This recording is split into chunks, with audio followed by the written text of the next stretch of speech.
In social studies, we've been looking at different types of sources, and I want to point out the differences between a primary source and a secondary source.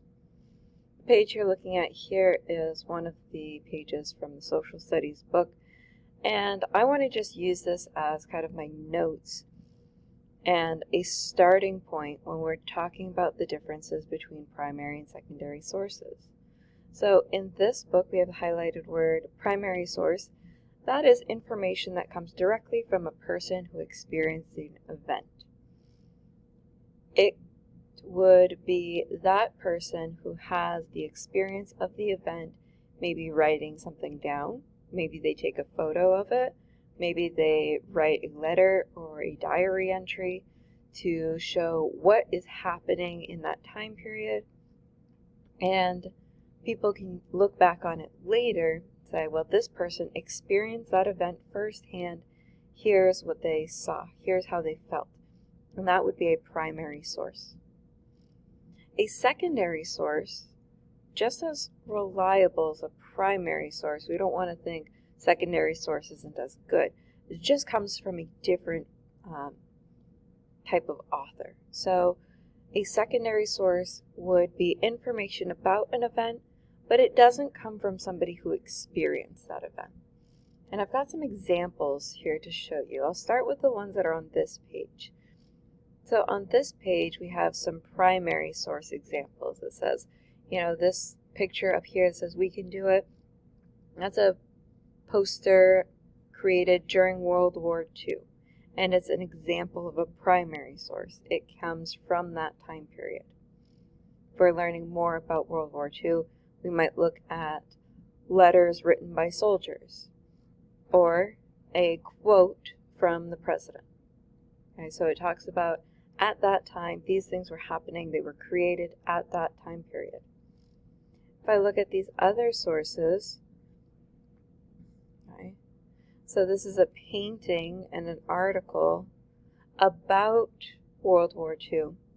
But they weren't written by the people who were there to experience it. These might have been historians or others who did their research, and they wanted to show what it might have been like, but they didn't experience it themselves. They weren't talking about, today I did this, or this event happened, and here's how we're reacting, right? This quote is written by somebody who wrote this book, History of Our World, 2008. So they did their research, just like if you were writing about a famous change maker.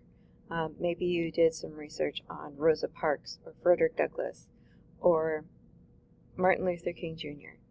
And you take all of the information that you can gather and you write an argument essay about it. You're creating your own secondary source because you're not there to experience the Civil War. You're not there to experience the Civil Rights Movement. But you are able to look at information from all sorts of other reliable sources and to summarize it in your own way.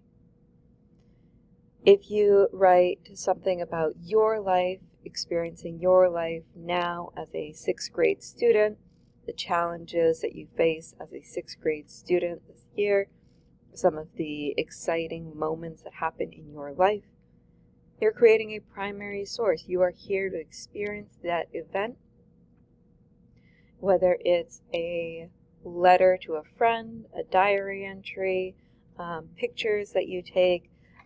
Those would be maybe somebody else's primary sources because they're looking back and say, oh, what was life like for those middle school students in 2022? Right? And they use that piece of information to determine, oh, this is how people were reacting to this type of event or situation. Now, I have some books here that I'm going to try to show you. I'm going to see if I can switch this to full screen. So I have this book, Who Was Frederick Douglass? This is a secondary source because it's not written by somebody who knew Frederick Douglass personally. They weren't there to experience the same things that Frederick Douglass was experiencing. But they've done their research and they've put it into this exciting illustrated biography.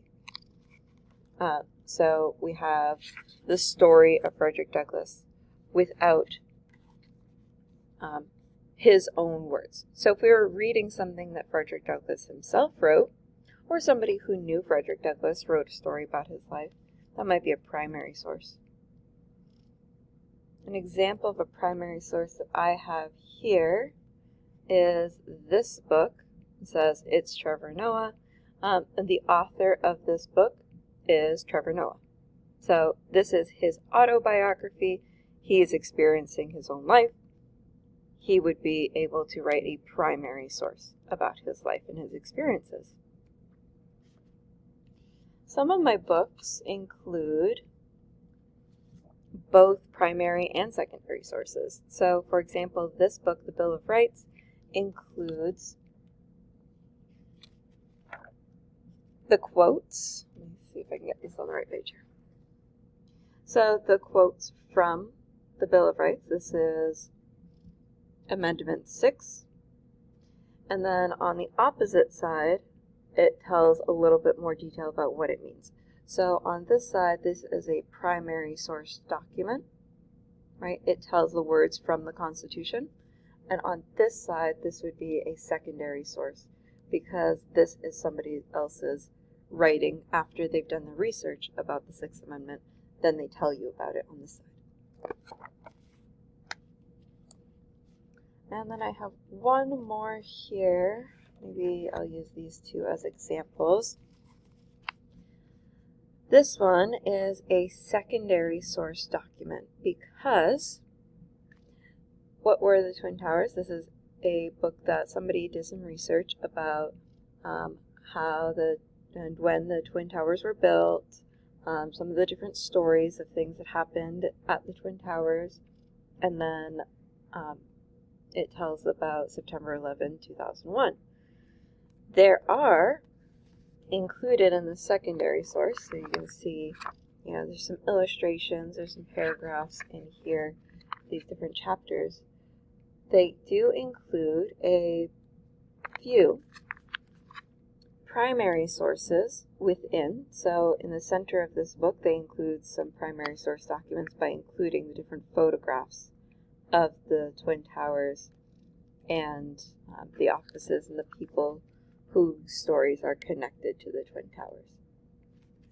So, mostly a secondary source, but there are some primary sources within it. The social studies textbook that we were using is kind of the same way. It's mostly a secondary source, but every once in a while you'll see primary sources, either photos or some quotes and things that are included as well. So those would be your primary sources, whereas the majority of the paragraphs, those breakdowns are just secondary sources. We're going to use this information later this week and next week when we compare two different primary sources to compare how those two ancient civilizations were similar and how those two civilizations were different.